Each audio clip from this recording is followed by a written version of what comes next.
Bab 139 Bab 2259, Harapan dalam Keputusasaan Bagian 2.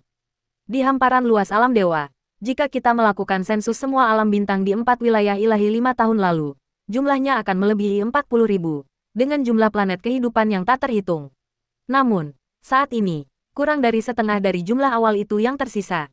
Meskipun benar bahwa para dewa iblis terkekang, dilarang mengerahkan kekuatan primordial mereka sepenuhnya, dan terbatas pada apa yang dapat ditangani oleh hukum surgawi yang saat ini melemah, pengekangan ini pada akhirnya merupakan bentuk siksaan yang menyimpang.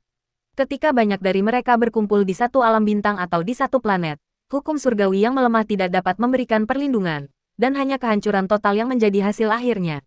Pemusnahan brutal ini terus berlanjut tanpa henti, dengan semakin banyaknya dunia bintang yang dihapuskan secara brutal dari keberadaan. Makhluk yang telah memaksakan pengekangan itu tidak peduli dengan kehidupan. Dan dengan demikian, bahkan sebelum siang hari yang menentukan hari ini, tak terhitung banyaknya jiwa telah binasa. Segelintir orang yang memiliki kekuatan mendalam yang cukup, mereka yang memiliki cara untuk melarikan diri dari dunia mereka yang runtuh, sebagian besar telah berkumpul di wilayah ilahi utara, satu-satunya tempat yang tampaknya dihindari oleh para dewa iblis, mungkin sebagai pengakuan yang menyimpang atas peran historisnya. Namun, tempat perlindungan yang rapuh itu akan segera dilanggar, siang bolong akan segera tiba, perintah yang pernah dia berikan akan dicabut tanpa dapat ditarik kembali. Belenggu mengerikan yang telah membelenggu para dewa iblis akan hancur selamanya, memungkinkan mereka untuk akhirnya melepaskan kebencian primordial mereka yang menghancurkan dunia. Gemuruh, hukum surgawi yang luas dan menyeluruh di seluruh kekacauan primordial bergetar hebat, tidak sekadar meratap, tetapi larut dalam teror yang nyata. Gemuruh itu adalah suara hukum mendalam yang terlarut sendiri, karena tak lama lagi, hukum mendalam itu juga, seperti halnya para pembudidaya yang telah mereka pimpin sejak awal waktu, akan musnah sepenuhnya. Selama jutaan tahun, hukum surgawi telah merosot begitu dahsyat sehingga tak mampu lagi menopang kelahiran seorang praktisi alam kepunahan ilahi.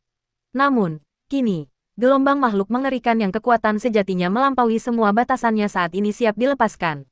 Kehancuran tak akan berhenti pada para kultivator. Di alam pencuri jiwa, di dalam istana utama, suasana kesedihan terasa amat sangat. Ayah, sepertinya, kitalah yang akan mengingkari janji kali ini, bisik Yun Wuxin. Suaranya terdengar rapuh, menyembunyikan kekuatan tekadnya. Penderitaan ironi ini tak tertahankan. Selama bertahun-tahun, ia membela kegagalan ayahnya, berpegang teguh pada keyakinan bahwa janjinya, 5 tahun, tidak lebih, tak tergoyahkan.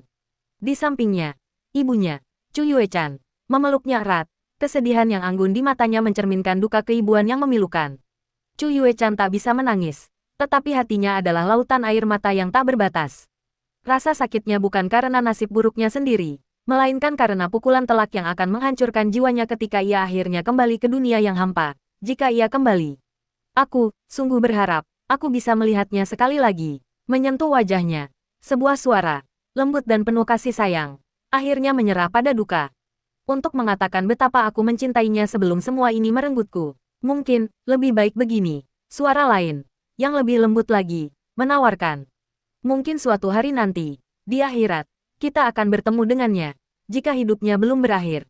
Tapi jika dia sudah pergi mendahului kita, maka mungkin, kita akan segera bertemu dengannya. Gumam Sulinger, matanya yang ramah menatap cakrawala yang jauh dan mustahil. Pikiran lembut itu merupakan upaya terakhir yang putus asa untuk menenun seutas harapan yang rapuh ke dalam jalinan takdir mereka. Ratapan demi ratapan, silih berganti, menggema dalam paduan suara perpisahan yang memilukan dan memilukan. Penyesalan itu bukan karena hilangnya kekuatan atau ambisi mereka, melainkan karena momen-momen kehidupan dan cinta yang telah dicuri. Suara-suara ini, syarat kerinduan dan duka, mengutarakan kata-kata perpisahan terakhir yang intim kepada pria yang telah dipanggil pergi oleh takdir. Mereka berbagi satu keyakinan yang menyatukan, perjamuan mewah ini adalah komuni terakhir mereka. Mereka memiliki tekad untuk bertarung, tetapi mereka tidak memiliki delusi. Mereka tahu kebenaran pahit, bahkan jika mereka melampaui batas kultivasi guru ilahi mereka, bahkan jika mereka membentuk formasi pertempuran yang sempurna, tidak ada yang dapat menahan kekuatan absolut dari satu dewa iblis sejati kuno, apalagi hampir 100 makhluk seperti itu.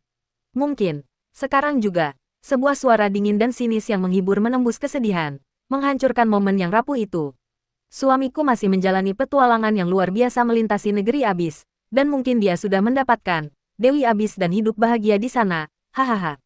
Suara Ciwiao menggelegar, tawanya tajam dan getir. Permaisuri iblis memaksakan wajahnya untuk menampilkan ejekan sinis. dengan sengaja memutar belati di hatinya sendiri untuk membakar luka kolektif.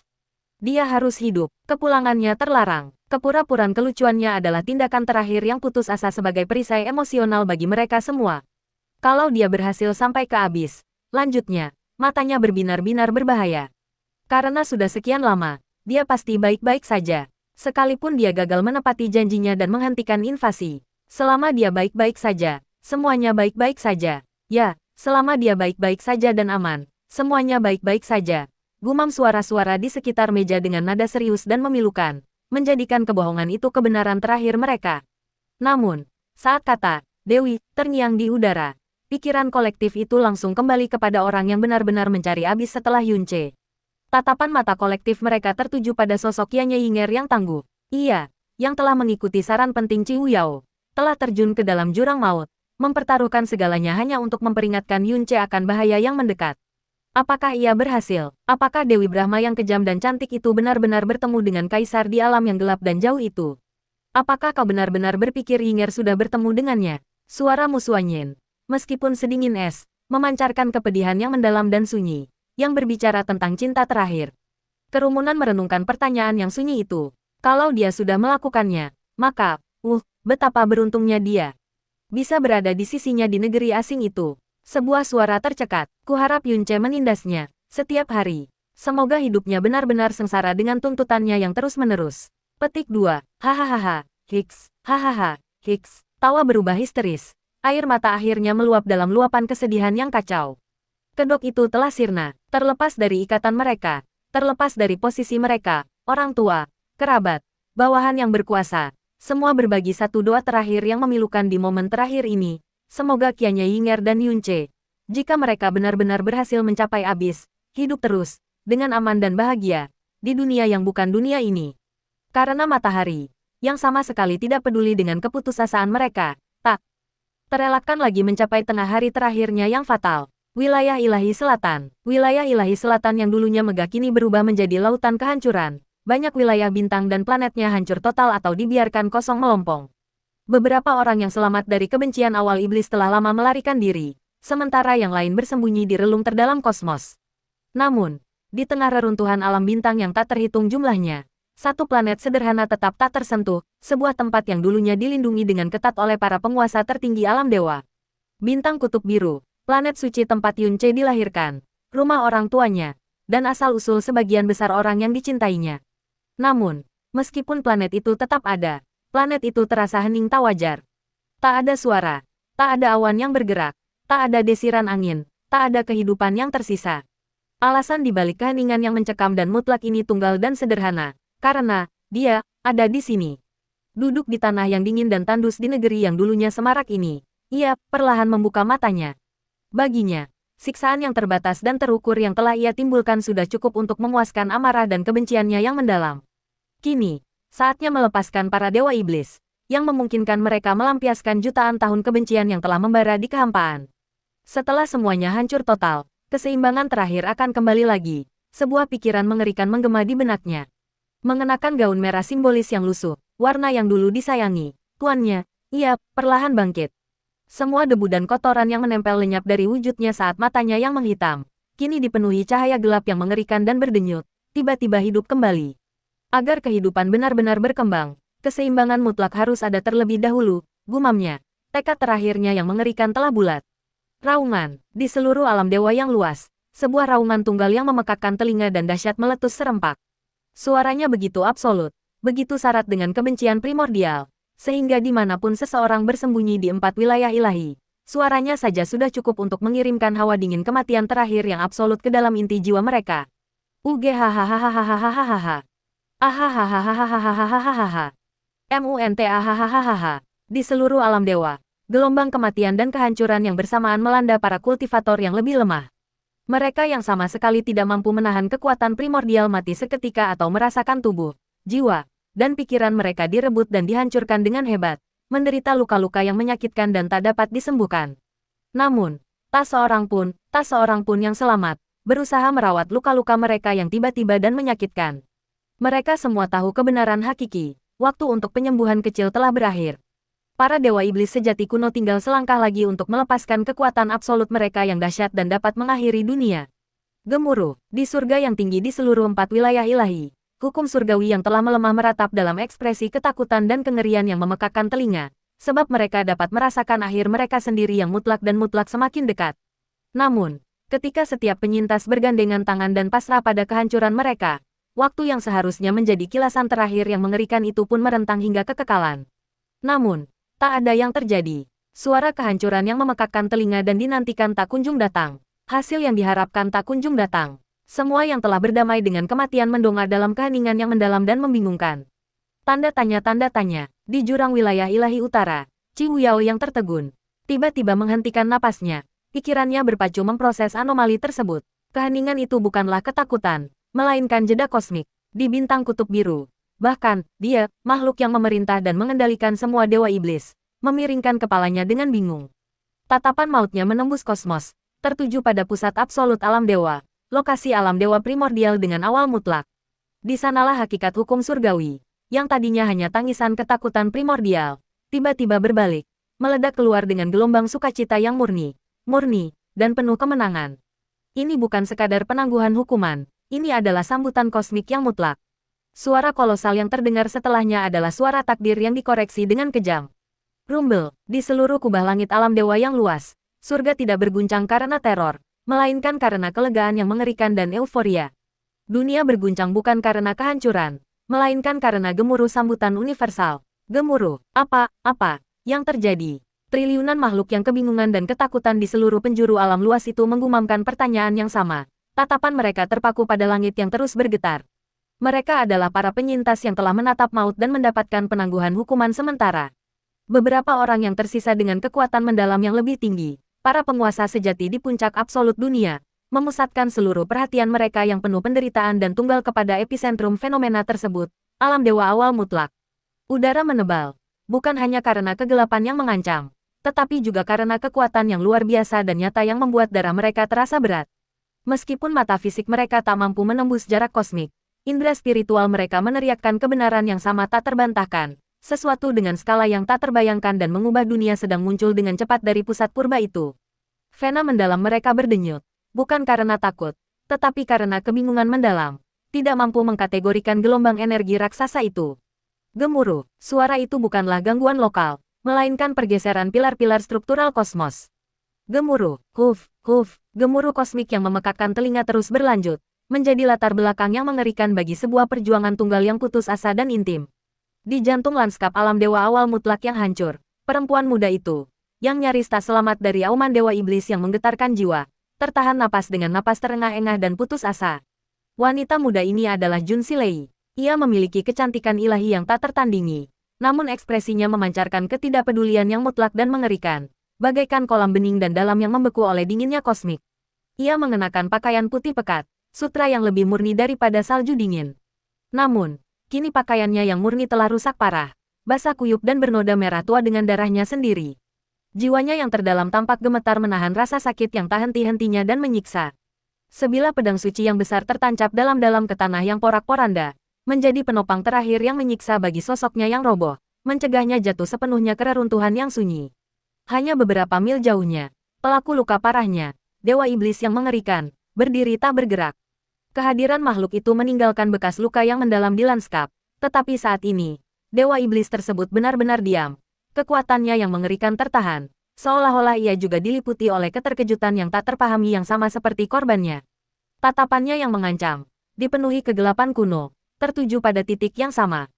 Persis dengan Jun Silei, pusat alam dewa. Sebelumnya, dengan kedekatan yang mengerikan dengan dewa iblis, saat makhluk itu mengeluarkan raungan penghancur dunianya, Jun Silei, meskipun kultivasi guru ilahi tahap akhir yang hebat, telah merasakan seluruh dunianya berputar dengan keras, jiwanya yang dalam retak di tepinya karena kebencian sonik yang sangat besar. Namun, tepat saat pikirannya memerintahkan tubuhnya untuk menerima kehancuran yang tak terelakkan, seperti halnya seluruh alam dewa, dewa iblis tiba-tiba menjadi diam tak bergerak, tatapan gelapnya tertuju pada sumber gemuruh kosmik. Dan saat ini, tanah di bawah kakinya yang berlumuran darah, seluruh hamparan alam dewa awal mutlak, tidak, seluruh alam dewa yang luas, yang terbagi menjadi 4 wilayah, bergetar hebat. Dan sumber dari peristiwa seismik kosmik ini, Getaran yang mengerikan namun sangat menggembirakan ini, justru merupakan titik tunggal dan sakral tempat tatapannya yang dingin dan terfokus kini tertuju. Ketika Ciu Yao telah mengumpulkan semua orang yang dapat dilindunginya dan mengatur pelarian panik ke wilayah ilahi utara di mana Dewa Iblis belum menyerang, dia secara khusus memohon Jun Silei untuk bergabung dalam Exodus. Sayangnya, Jun Silei menolaknya dengan dingin. Ia memilih untuk tetap tinggal di sini, memenuhi sumpah suci yang terukir dalam jiwanya. Sumpah pertamanya adalah untuk berdiri sebagai penjaga terakhir, untuk dengan gigi melindungi tanah suci di belakangnya, makam tandus dan sederhana dari mendiang gurunya, penguasa pedang agung. Dan sumpah kedua, yang lebih tenang, yang lebih menyakitkan, hanyalah menunggunya, menunggu Yun Ce kembali dari abis. Bahkan jika dia harus menunggu selamanya, dia akan tetap di sini, menunggunya. Meskipun sangat ingin menghemat tenaga, Jun Silei tak melirik sedikit pun ke arah penyerangnya yang mengerikan. Seluruh keberadaannya terfokus pada epicentrum kosmik. Ia menatap tanpa henti ke inti alam dewa awal mutlak, tepat di mana jurang ketiadaan yang mengerikan berada. Apa, gumamnya? Kata itu nyaris seperti bisikan keterkejutan. Sebagai sosok yang paling dekat dengan sumber getaran universal itu, ia bisa merasakan kekuatan tunggal, dahsyat, dan tak tertandingi yang mengalir deras dari dasar jurang ketiadaan. Ingatannya kembali ke terakhir kali alam ini berguncang, kedatangan Abyssal Knight yang mengerikan dan para pengawalnya. Merekalah yang dengan mudah membunuh tuannya yang disegani. Namun, gemuruh saat ini jauh lebih mengerikan. Gemuruh, BOOMM. Struktur ruang angkasa mulai terkoyak dan terkoyak di inti alam dewa awal mutlak. Tanda seru tanda seru tanda seru tanda seru tanda seru tanda seru tanda seru tanda seru tanda seru tanda seru. Bom, lalu, ketika ledakan dahsyat dan berkelanjutan meletus dari jurang ketiadaan, banjir cahaya cemerlang, jutaan, miliaran, tidak, triliunan, titik-titik pijar yang jumlahnya tak terhitung, melonjak dari kabut kelabu di dasar jurang. BOMM, cahaya terang itu meledak keluar, seketika menyelimuti seluruh hamparan reruntuhan alam dewa awal mutlak. Sebelum, hanya dalam beberapa tarikan napas waktu yang singkat, banjir cahaya itu menyebar ke seluruh 4 wilayah ilahi dan seluruh kekacauan primordial itu sendiri. Apa yang terjadi? Apa cahaya ini? Di seluruh alam dewa yang luas, setiap jiwa yang ketakutan dan selamat menatap pemandangan yang menyilaukan itu. Pikiran mereka sama sekali tak mampu memahami skala peristiwa tersebut. Kemudian, di tengah kebingungan yang merajalela, langit di atas, langit yang menyelimuti semua kehampaan, daratan, planet, dan alam bintang kekacauan primordial, mengeluarkan gemuruh kemenangan yang menggetarkan dunia, penuh kebahagiaan dan kegembiraan yang luar biasa. Gemuruh, dari seluruh penjuru kekacauan primordial, entah itu epicentrum alam dewa, awal mutlak atau alam bintang terjauh dari 4 wilayah ilahi, setiap makhluk hidup, dari manusia biasa yang tidak memiliki kultivasi hingga praktisi mendalam tingkat rendah dan para master di puncak dunia, merasakan beban yang tiba-tiba dan mendalam turun ke tubuh mereka. Beban ini tidaklah menindas, beban ini padat dengan energi primordial mendalam yang sangat murni dan mengerikan. Ini adalah, energi primordial yang mendalam. Guncangan dan raungan ketidakpercayaan langsung menggema di seluruh kekacauan primordial saat orang-orang menyadari keajaiban luar biasa yang sedang terjadi. Seluruh dunia diguyur dengan dahsyat oleh lautan energi murni yang tak terbatas. Aku akan menerobos di planet-planet yang tak terhitung jumlahnya dan dalam ribuan alam bintang. Ketika energi primordial yang mendalam dan murni kembali dan dengan dahsyat membanjiri dunia. Dan ketika hukum surgawi yang sebelumnya hancur mulai menguat secara tiba-tiba dan masif. Vena-vena mendalam semua orang yang selamat mulai bergerak. Para kultivator yang telah dengan susah payah terjebak di batas kemampuan mereka selama berabad-abad, bahkan ribuan tahun, tiba-tiba merasakan beban yang tak tertahankan terangkat dari jiwa mereka saat kekuatan mereka yang luar biasa melonjak tak terkendali dari penyerapan energi tingkat tinggi yang paling murni. Krak-krak BOOMMMMMM. Triliunan makhluk di seluruh kekacauan primordial secara bersamaan menerobos belenggu mereka yang dalam. Hanya dalam beberapa tarikan napas pendek, basis kultivasi mereka melonjak semakin tinggi. Gemuruh kemenangan kolektif menggema di seluruh alam semesta. Dan terobosan ajaib ini tidak terbatas pada para kultivator tingkat rendah.